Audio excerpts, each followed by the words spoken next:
every 2 years once they get older. They are known for becoming motionless when they sense danger or threats in the environment. Male have horns with females do not. And we also have here the eland antelope. Eland is one of the largest in terms of their size and weight.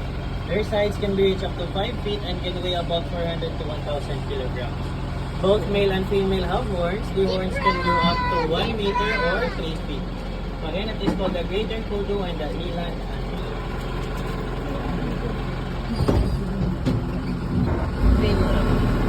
Pasigsumayan na